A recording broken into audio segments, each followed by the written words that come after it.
Thank you. All right, you made it, Pat.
There you are. I'm going to turn off my phone. All right, we are live on Facebook. Hello, Pat. Hello, everyone. Hello, Pearl. Nice to have you on with us, everyone. Thank you for joining. And we are Town Square Talk. My name is Pearl Peng, co-host And I'm Pat of Town Alva-Kraker, Square Talk. coming to you live from Fort Worth, Texas. Awesome. Hopefully we can have you tune up a bit of your sound. Pat, be all good? Yes. Awesome. All right. It's better? Much better. Thank you. All right. So, Town Square Talk, this is our 14th episode. And we started this talk show since April of this year because of the COVID. Pat, why don't you tell our audience, share with our audience why we started this talk show in case you are joining us first time. Yeah. So welcome if you're a first time listener and attendee. Pearl and I are very close, and we mastermind quite a bit, and we watch the trends. And what Pearl and I had noticed is that among our ideal clients, that there was this new surge of the new normal because of COVID-19. And we said, what can we do for our clients that will help them get past this anxiety and stress of the new normal and help them see the other side of the new normal by sharing tips, techniques, stories, and bringing in subject matter experts that would help them with the new changes in their life and their business and how they run their households with just new standards that we all had to live with. So we came up with the show, and we've been having a lot of fun with it, bringing a lot of subject matter experts. And so here we are, 14 episodes later. It's wonderful. How awesome. And we have turned into a monthly show versus a weekly, which is what we started when we had this lockdown quite intensive. So we're coming back on a monthly basis on Wednesday. And this is going to be our last, what is it? One of the last 3 shows, right? 2 more coming up in November and December. So, and we have awesome topic for you today. And I'm going to be the main speaker, humbly. And Pat, why don't you start with introduction of yourself, and so that our audience knows. Absolutely. So I am a business consultant, speaker, and author, and I work with women entrepreneurs who are looking to scale their companies or looking for their best path, basically, of scaling their company with ease and grace. I speak on topics of self-care and living your design life, and I'm a best-selling author. My book is Catherine's Quest, One Woman's Journey to Elation. And you can download the chapter 1 for free by going to my website, majesticcoachinggroup.com, where you can learn more about what I do and the services that I offer. So I am so glad that you are with us. And Pearl, I'll turn it over for you for a bit of an introduction, and then I will go into her history, specifically in the yoga field and industry, just before we get started with our talk. Sounds good. So I am Pearl Peng. I'm the founder and CEO of Benchmark Maven, and I work with visionary CEOs, their C-suite leadership team, business owners, entrepreneurs, and professionals who seek to achieve greater outcomes in their business, career, and personal lives in better, perhaps unconventional and innovative ways. And I had a quite demanding consulting career over about 3 decades, giving up my age probably in corporate America, and about 17 years with IBM. That's actually where I kind of connect with Pat quite tight at the hips because she's also worked for IBM for quite some time. And I'm a certified conversational intelligence or CIQ coach. And I've traveled quite a lot, and currently I'm based in Florida with my loving family after raising a beautiful adult daughter who now works in the medical field and remains in Massachusetts, where I used to call home for about 33 years. So Pat's going to talk a bit more about my yoga and practice as well as teaching experience. So I'm gonna let her do that. And if you wish to find more about me and my company from a business perspective, Benchmark Maven, especially, please come to visit my website at benchmarkmaven.com. Pat, over to you. Yes, well, thank you. Well, So, New Pearl has a vast history in yoga. She's been practicing since the age of 20. And today, Pearl is a RYT 500 RYT yoga teacher, which is, she means that she registered yoga teacher that has 500 hours um, under her belt, which says a lot about her expertise and her passion for yoga. She also is a Reiki Master and a Qigong practice leader. She's also certified on a number of different types of yoga, and I'll mention a few: aerial, chair, yin, restorative, yoga for cancer recovery, trauma-informed yoga, and senior yoga. Based on her training and her own unique life experience, Pearl has developed several integrated practice modalities for her students to benefit from and to start with. She specializes in gentle revival, mind-body cultivation, Yanasa flow yoga, stress mastery, meditative yoga, and yoga nidra. So whatever kind of yoga you're interested in, Pearl probably has the experience in it, because you can tell by her certifications that she's deep and wide. Pearl started to practice yoga and Qigong in her early 20s, and she has been an avid practitioner for the past 11 years. She sees and meets everyone where they're at without judgment. She encourages, empowers, and supports compassionately and individualized moment-to-moment yoga practices on and off the mat, and in a one-on-one class as well as group class settings. Her students find it easy to learn, connect, and cultivate of their own true self. Pearl's teaching inspires and integrates mindful and holistic learning and living and experiences. I always learn something new from her class, as commented by several of her class attendees. With COVID-19, according to the US Census Bureau, 1 out of 3 adults are experiencing symptoms of stress and anxiety. Today, we are delighted to have Pearl talk to us about how yoga can help reduce stress and anxiety in life, and perhaps even more. I know we have some experienced yoga listeners in the audience, and we have some that are brand new. And if you have not tried yoga because of some misconceptions, why don't we go ahead and start our discussion there, Pearl? sounds good. Thank What do you you so find? much for the introduction. That is awesome. Thank you. You're welcome. What are the most misconceptions about yoga? Wow, that is actually, there are quite some of those.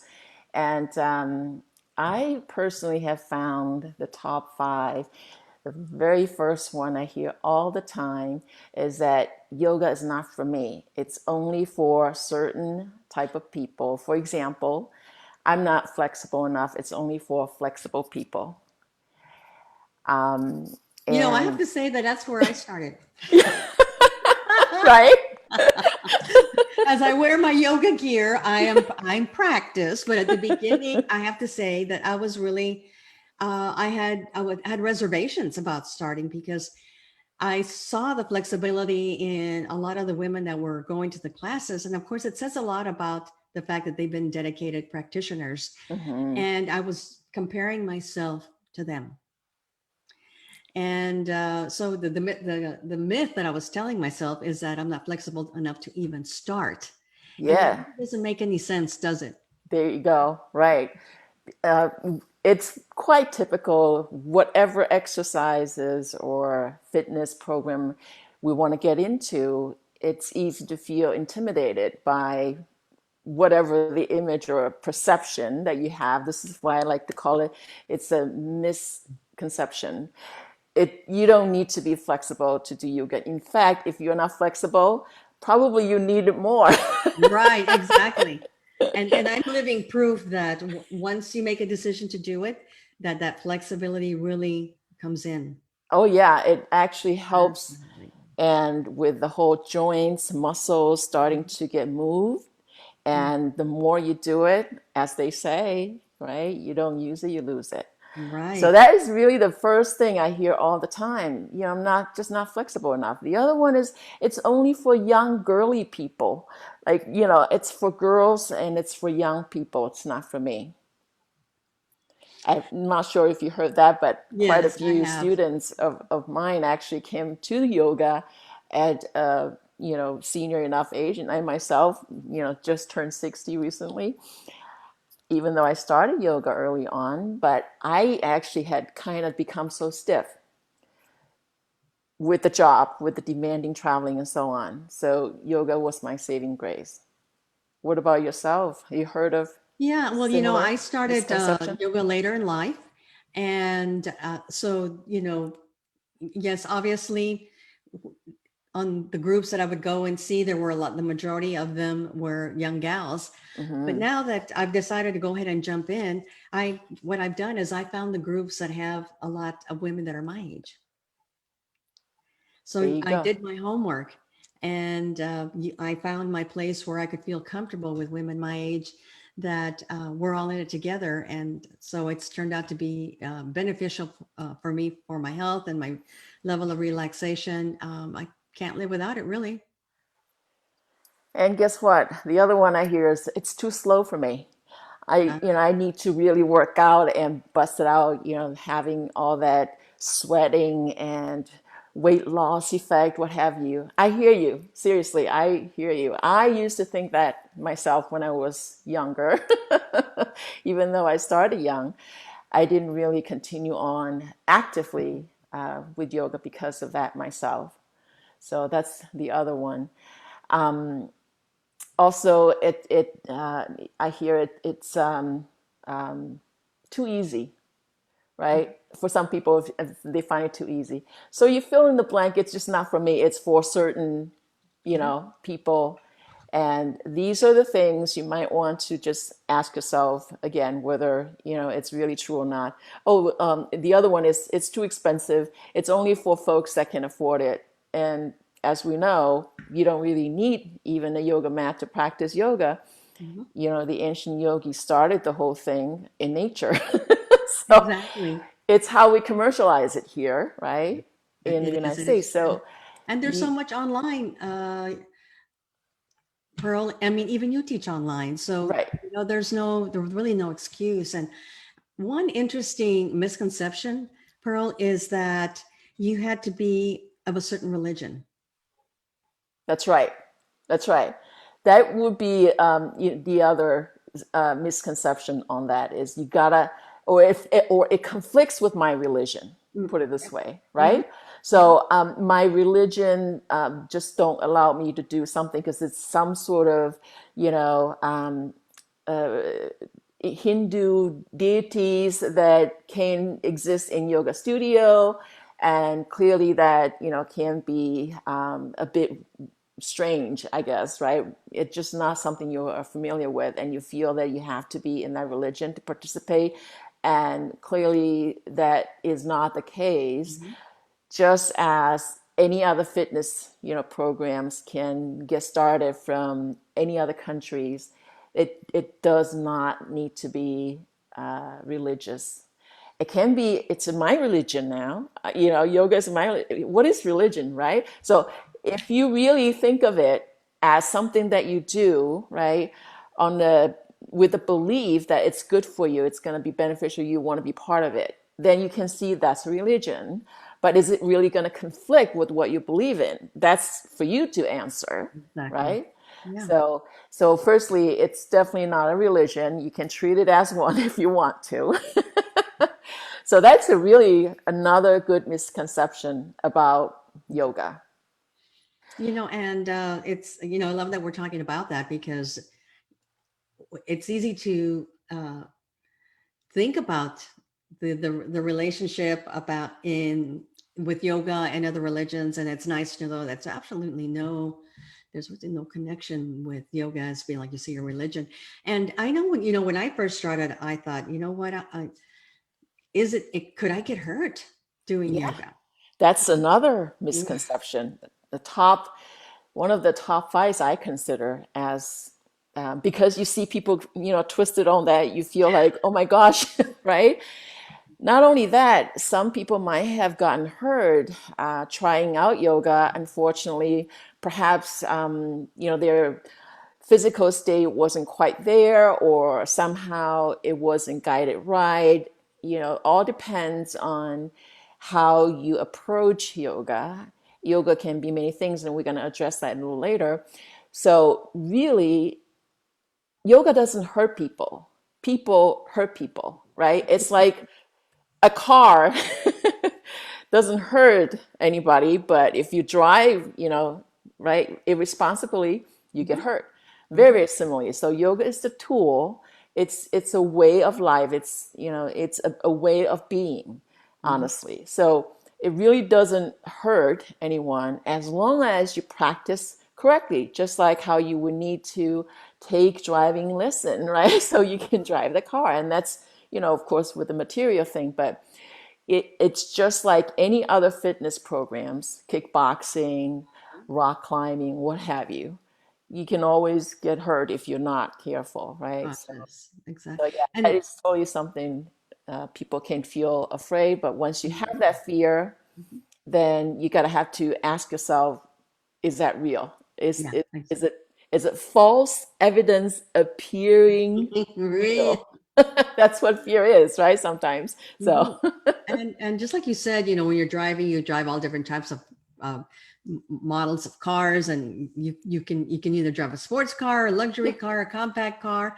Well, the same goes with yoga, right? There are so many different types of yoga. It's Mhm. unreal. Tell us Absolutely. a little bit about that. Oh, yeah. So there are just so many different ways to practice yoga. And thank goodness we have all these choices, right? So that's really what makes me, what attracted me to do yoga is that it is really about your self development, Mhm. first and foremost. And there's so many different styles that we can approach. But from sort of functional perspective, you can roughly divide yoga up as being more of a muscular type of yoga practice or more of a passive working on the connective tissues, your ligaments, your tendons, and your fascia, right? Those thin films that wraps around our organs and bodies inside. So with that said, yoga started. I'm going to have to mute myself for a minute.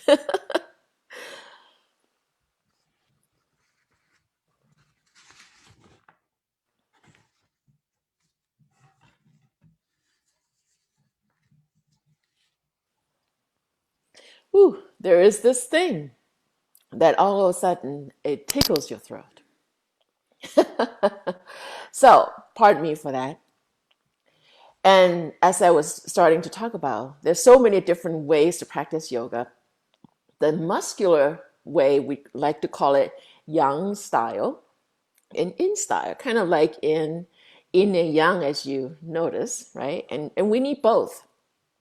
So, for example, some of the yang style yoga, Ashtanga, which is probably the oldest yoga style, is very, very muscular, and you get quite sweaty. You don't need to practice it in heated environments such as Bikram, which is also a yang style like yoga. And you would practice, it's also probably known as hot yoga, and some would just call themselves practicing hot yoga, meaning you practice in a temperature of about 90 degrees in the room. And you totally pour out sweats, and that's detoxification, right? So that's the added benefits on that.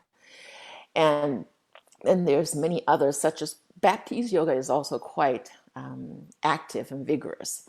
So the vigorous type, or more masculine type of yoga practice, are such. And then you have a bit more of a passive like, a bit more also mindful with the breath work and coordinated. So typical ones, are Hatha yoga, which is really practicing slower pace, as well as your Iyengar yoga, which is actually have a lot more of props, where you use blocks or straps or yoga mat. Of course, and sometimes chair. You can use a chair to support you, and bolsters, blankets, and some other props. So then you got Kundalini yoga. Kundalini is very famous on the chanting side, right?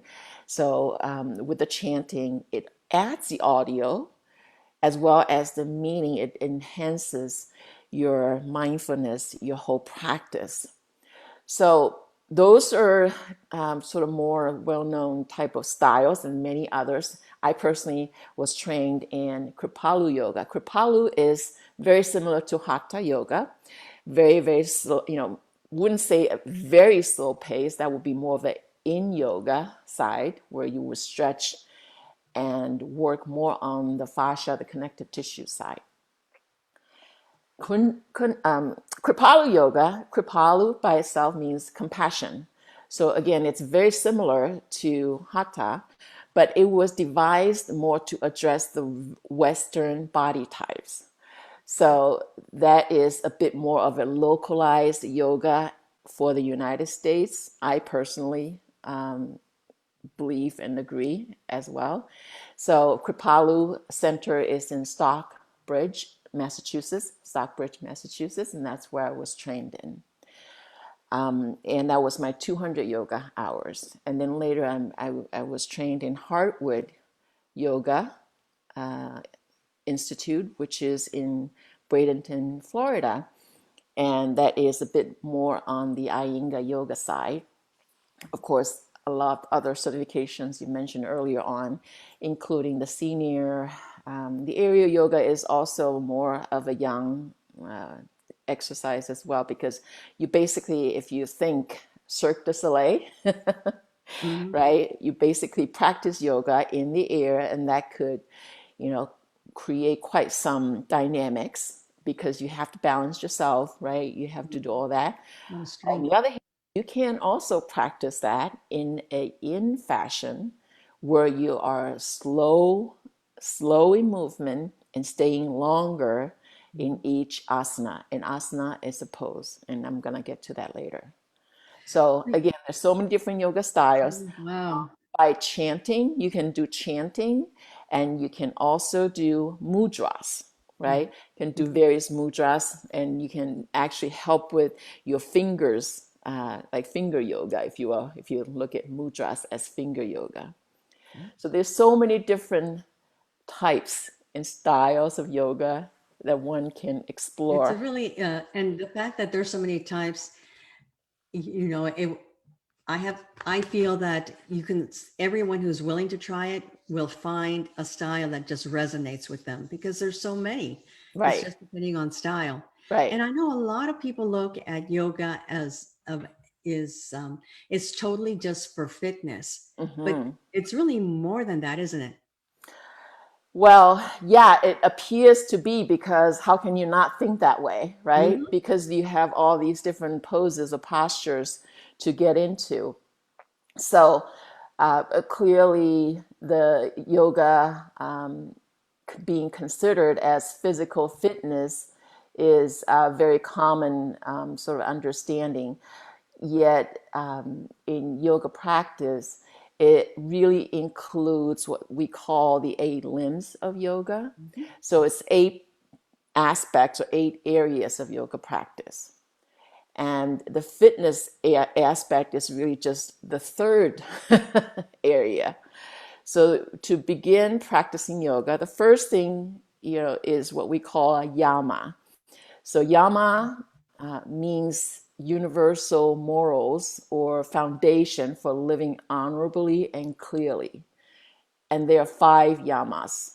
All right, I'm not going to get into what they are, but the very first one is non-violence and non-injury. So that means, guess what? You want to practice, right, without progressing too much that created violent condition, and your body can get hurt, of course. And of course, you don't want to have violence toward others, right? Again, that's universal moral. So those are the sort of for a yogi or yogini, as we call people who practice yoga, Hmm. right, would be observing those 5 Yes. yamas.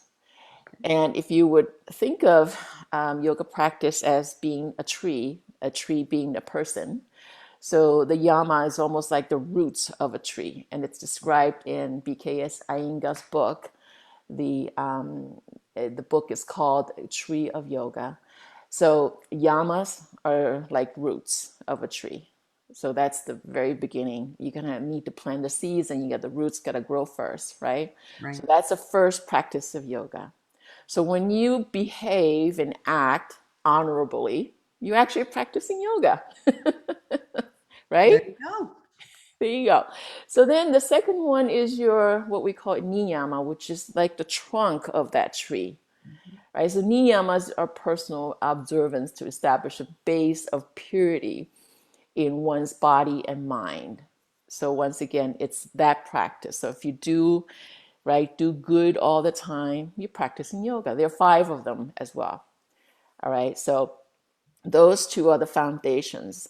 So once you got that down, then you go into asanas, which is Hmm. postures, right? And the asanas are kind of like branches of the trees, because when you do asanas, you put yourself in different positions, right? And that is just in a way to kind of have the body flexible enough to weather the climate, the changes. So some trees, if they don't do that enough, they have to get beaten down by hurricanes, for example, right? So that's what asana is. So again, to kind of get back to physical fitness, right? Yoga is just another physical fitness. No, not so, right? So that is just really the third areas of the practice. Then after that, I mentioned the 8 limbs. You have, 5 more, which is your pranayama, and pranayama is your yoga breathing techniques. So, and they are like leaves, right? So it's like we need to breathe well, so the body gets oxygenated. So then when you move around, your body can be moving with the proper supply of oxygen, your blood flow is right, and so on. So pranayama is the fourth. And then you move into what we call the pratyahara, which is the tree bark. Okay, the tree bark is like it just allows you to tune inwards, and it having that sort of making sure that the tree bark is protecting, right? The barks are protecting the tree, as well as allow sort of the outward stuff to stay outward so you can tune inward some more. So that's the fifth practice of yoga. The sixth one is dharana. Dharana is kind of like the sap of the tree, right? It's about concentration. Dharana means concentration. So when you concentrate, you kind of create the juice, which is the sap that, connect, right? Travel throughout the entire tree, and it carries the energy of the tree upwards and downwards and so on. So dharana is concentration, and that's another yoga practice, another area of yoga practice. Then you get into the dhyana, which is flowers. So flowers means that you have the blossoming, and it just shows that it marks the sort of meditation. By the way, that's what dhyana means. So meditation is there to kind of allow you to celebrate life, to really bring in, to show off in a way, the blooming, the blooming, the whole essence. It's the results, if you will, of all from the roots up and so on. So that's where the flowers, and it's what meditation is intended. And that is totally, again, if you meditate, you're practicing yoga. The last one is what they call samadhi, which is fruits. And that's like the entire essence. The whole thing is just creating fruits. And then you recycle, right? So then the fruits create seeds, seeds becomes the roots, and so on. So that's what yoga really is. So anyone practicing any of the types of yoga, does it include all these limbs of yoga in their practice? Yes. So all yoga practices should include pieces of these. And of course, depending on the class, right, you cannot possibly include every single one in one class. So you have level 1, level 2, level 3, and so on. And you have beginners class, you have, right, your intermediate class, advanced class, and all kinds of stuff. So clearly, most people would start with the first 3 and 4. And of course, incorporating your concentration and meditation, right? So that's whether you get to samadhi or not, which is the fruit of the practice, right? You may not be obvious. It may be very tiny fruits budding. Nice. Yet the focus can be there, Wow. if the class is designed that way.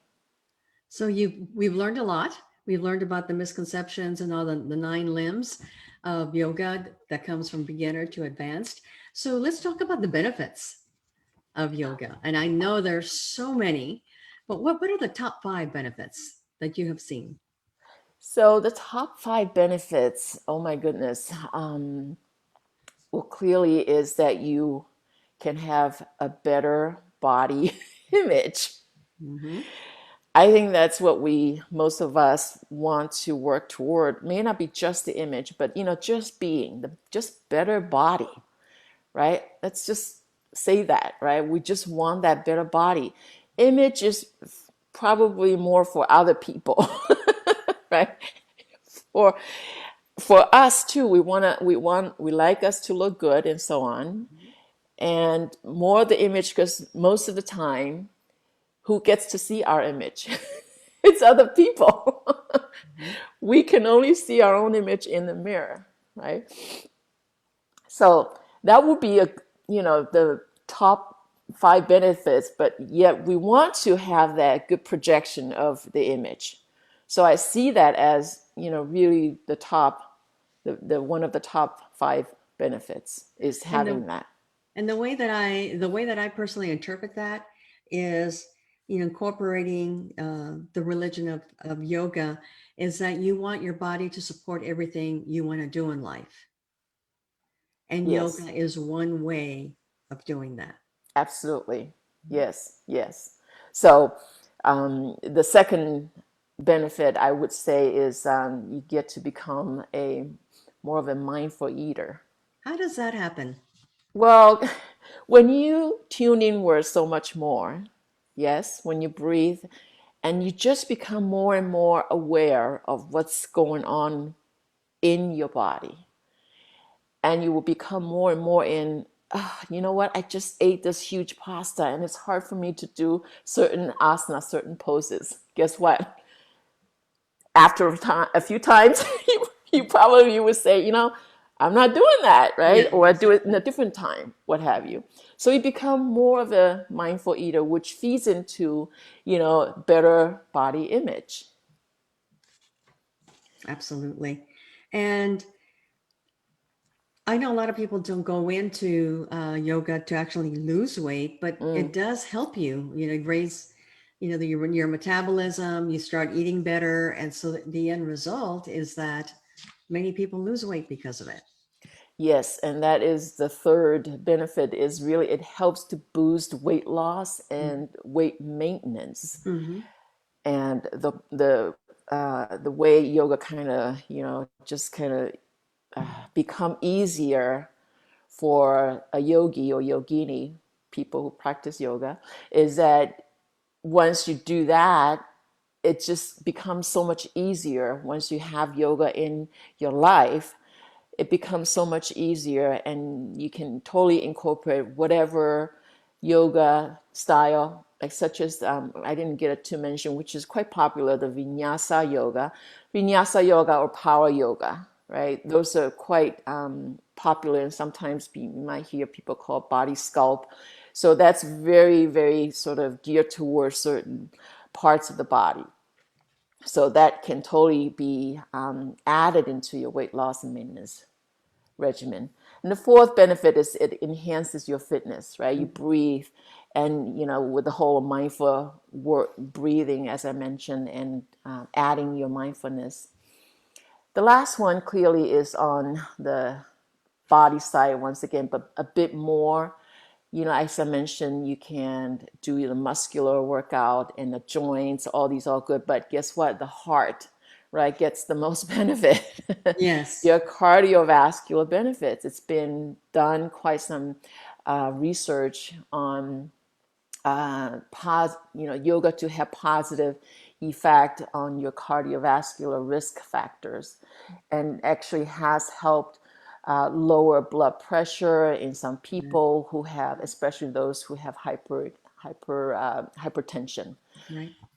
And it's likely that yoga also restore sort of what they call the baroreceptor sensitivity, and this helps the body senses imbalances in blood pressure and maintain balance. So another study also found that practicing yoga improved the lipid profile in healthy patients, as well as patients with known coronary artery disease. So it's also lower some extensive blood pressure, blood sugar levels in people with non-insulin dependent diabetes, and reduce their needs for medication. So obviously there's a lot of benefits. We're going to dive into a demo video, but before we do that, what are some tips for some beginners that we can, help them with as they hopefully become encouraged to try it out, and then they'll get to see you in action and see some of that simplicity and actually some of the advanced as well. So what are some tips? So for beginners, and hopefully with what I mentioned or explained earlier, you would have some curiosity at least to Mm-hmm. explore yoga. And if you haven't practiced yoga before, clearly the very first thing is to consult with your healthcare professionals, right? Right. So that's always the case. It goes the same with yoga as well, especially if you have some pre-existing health conditions such as high Conditions. blood pressure, yeah, or maybe you have implants and so on. So clearly that's the first thing to do. And Now the second thing is to decide and make a commitment. right. Once you're cleared that there's Consistency, something you right? can You make try, a right? decision, dive in, right? And become, Right, you're gonna make a decision, make a decision to and do you it. also Right, and you also need to allow some time, say 3 months. Don't, just try once, twice, and that's it. So you gotta allow some time to make Just like some anything difference, to else. notice what happens, right? And then, of course, you gotta find a good teacher, maybe more than one good teacher, Yeah. but you gotta find reliable teachers. You can go on to Yoga Alliance, which is the governing body of registered yoga teachers, Mhm.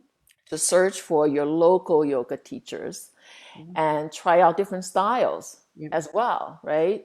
So you may want to start with a slower regimen if your body, and you feel like that's the preference. It's always a good place to start. Start slow, Right. right? And find yoga teacher to support you locally. And there's so many online YouTube, and you can You can find try it out different. online things, right? So Exactly. so clearly do some research. So So why don't we jump into the all right, video? sounds good. Now let's see, let me just make sure I am sharing this right.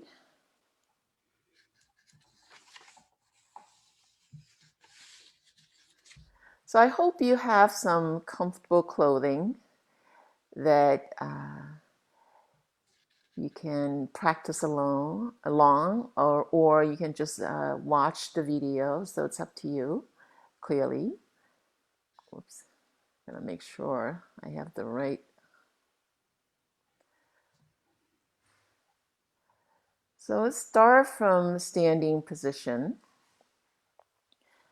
Toes forward, hip width apart, slightly wider. It's okay. Inhale, raise the arms up.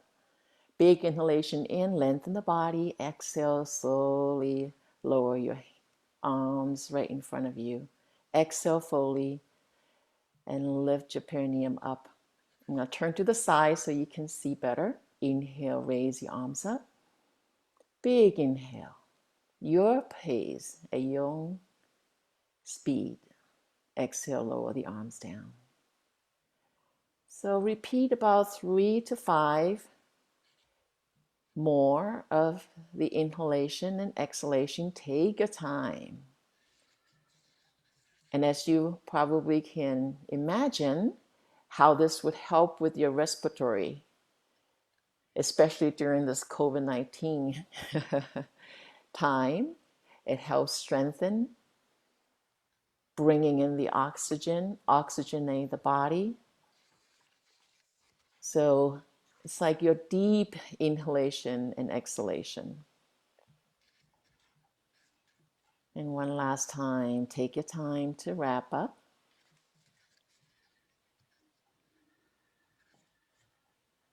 Exhale fully. And just raise your right arm. I'm going to be mirroring you. Bending over to one side. Exhale fully. Inhale, come back to the center. Exhale, bending side to the other side. So switching side to side again. Take your time. And maybe you are slower, or maybe you move a little faster. Relax the entire body. Notice that you're relaxing your legs especially. And breathe deeper if you can. And making sure you're balanced on both sides. This opens up your side body. And bring both arms up. Interlace your fingers and stretch upwards and slightly bend backwards if that's available to you. Or just stretch upwards and exhale, lower the arms down, whether on the side or in front, it's up to you.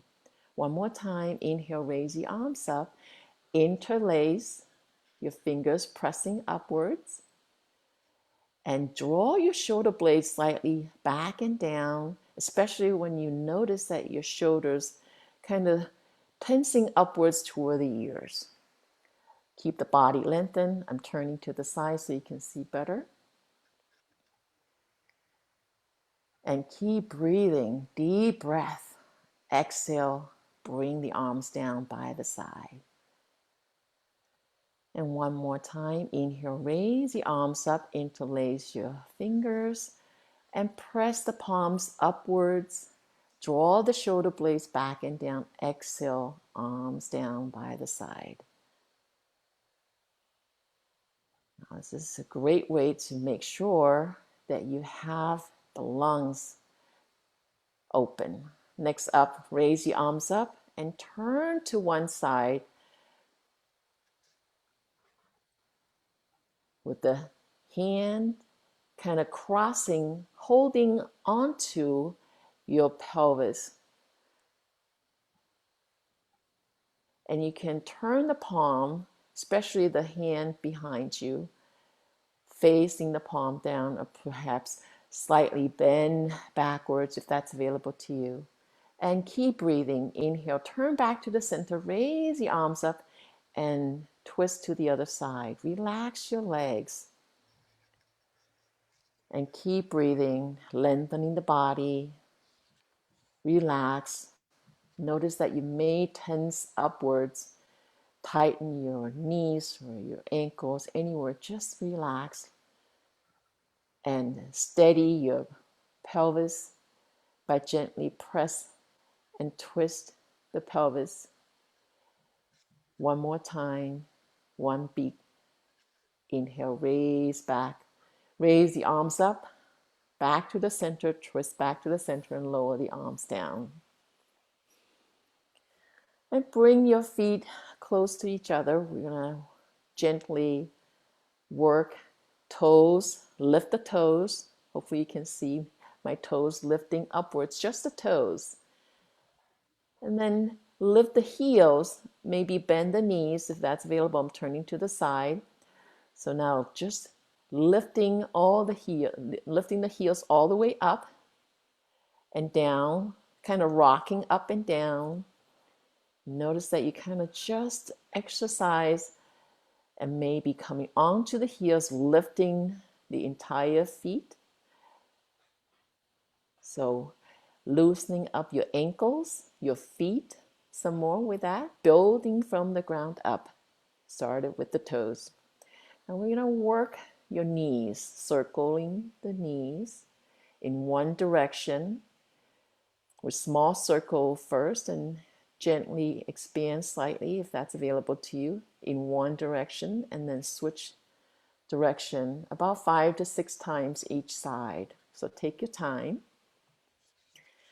Now roll the knees outwards in about 5 to 6 times. Again, small range first and maybe widen the range if that's available.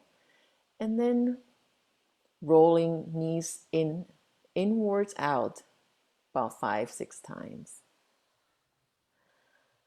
Notice how you feel. Slightly come back up, raise the arms up. Big inhale, exhale, swan dive down, going into your forward fold. Exhale fully and keep breathing. Inhale halfway up, exhale forward fold again. And then grab hold of your elbows, maybe step wider with the feet, gently sway side to side, and let go, let out any stress. Be mindful moving, perhaps gently shaking up and down. Just allow the weight of the body to work for you. A few times.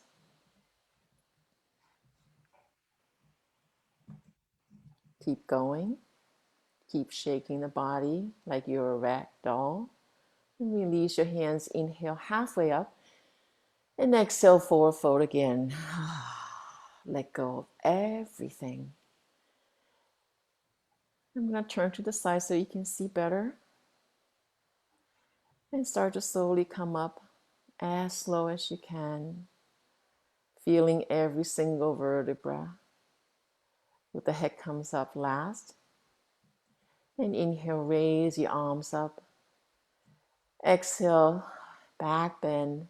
maybe baby back bend for you, and you can play with your arms, either cactus arms or bring the arms down, draw the shoulders back and down, collapse your fingers. Be careful with your balance, of course, and keep breathing. With every exhale, maybe you can bend backwards slightly more. That's available to you. Be slow. Pay attention. Ahimsa, non-violence, please. Reminder. Inhale, slowly come back up and release your hands. We'll work a few times on the cow and the cat. Exhale, cat. Inhale, cow. When you get into the cat, you round your back. So move at your own speed, loosening up your spine even more. Again, another core workout, and come back up. Roll the shoulders backwards, coordinating with the breath. In forwards a few times, and maybe backwards some more if that's what you need to do. Everyone is different and every moment is different. So tune inward. Allow your body to guide you.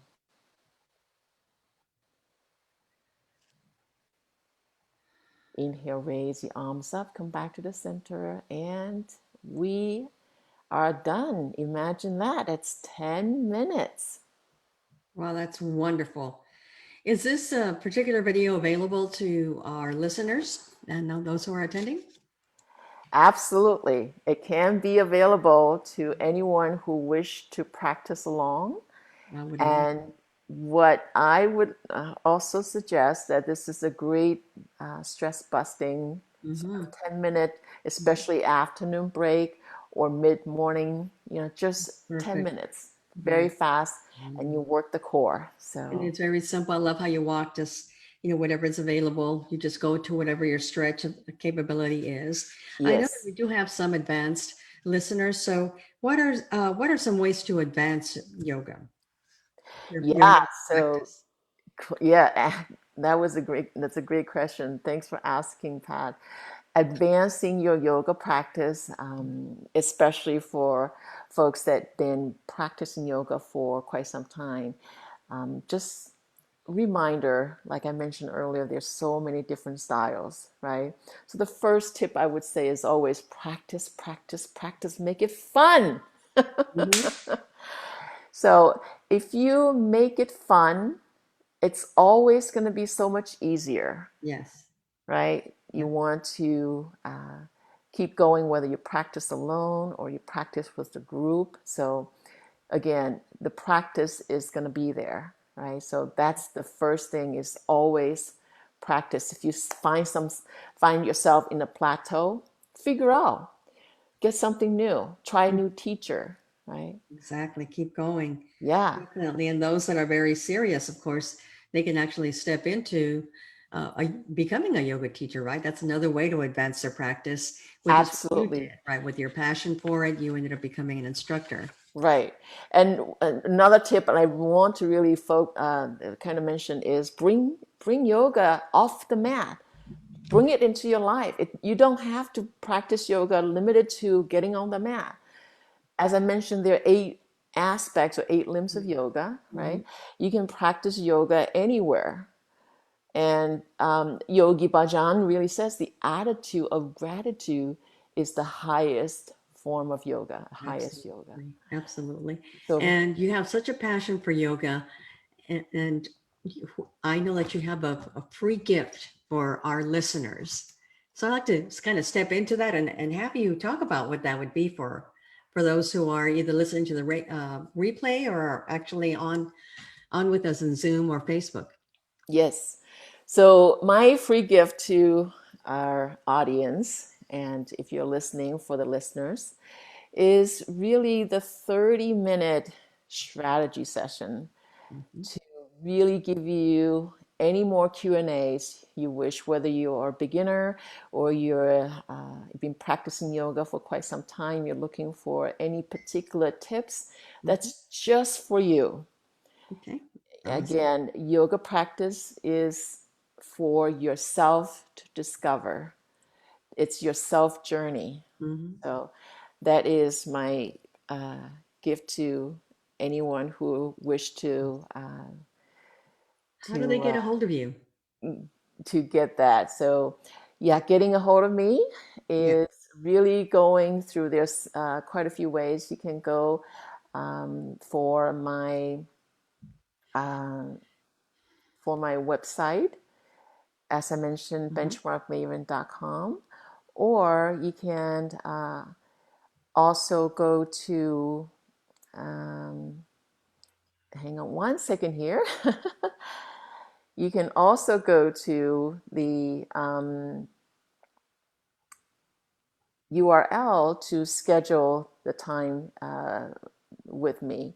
So I'm going to hopefully be able to share that on screen successfully so that you get a bit image, and feel free to just take a quick pic on this screen. So once again, getting onto my website, just send me a message there, or you can email me directly at pearl@benchmarkmaven.com. And if you wish to partake in, to take on this complimentary 30-minute strategy call, the bit.ly.com/cpearl is the URL to book the 30 minutes, and it connects directly to my calendar. So you Awesome. can easily book the time with me. Thank you. Thank you so much. So I hope that our listeners and those who listen to the replay, that you picked up at least one nugget out of all the many nuggets that we shared about yoga, and that we have opened your eyes to looking at yoga from a different perspective, and that we may have given some shed some light to a misconception, and that you've actually have seen how simple it can be, as you saw Pearl beautifully take us through a 10-minute demo, which in itself is just yummy. So you'll get a chance to do that. And so we're excited that you're with us. We have an exciting session, a talk for next month, November 18th. We are moving it up so that we can provide an amazing session before the holiday season. And this one is on yummy foods for healing and celebrating. And the reason that we brought this to our November session is because so many families are not going to be able to be together Mm-hmm. because of the rise in COVID. And so many people are being very cautious and they're staying home, but they're not. Of course, we're getting encouragement from the president, the mayors, and the governors to stay home and not really create big gatherings in our homes. So when in the past, you would have your grandmother bring in that sweet potato pie, and now you're not going to be able to, and your family wants that sweet potato pie. So we're going to show you some easy, quick recipes that you will love. We have a gal who is a chef that will be joining us. Her name is Rhonda Sweet, and we'll be talking about healthy options, and we might have a bonus for you during our session, so you want to tune in. And this is November 18th. Yes, November 18, and it's about yummy foods for healing and celebrating. So Pearl, you want to take us home with a quote? Oh, yes. So, with the power and misconceptions of yoga session today, I like to end with this quote: Yoga is the journey of the self through the self to the self, out of the Bhagavad Gita, which is the Bible of yoga, if you will. Thank you So, so much. with that, we Thank you for thank you being with so us. very much for joining us. Namaste. Namaste. Namaste.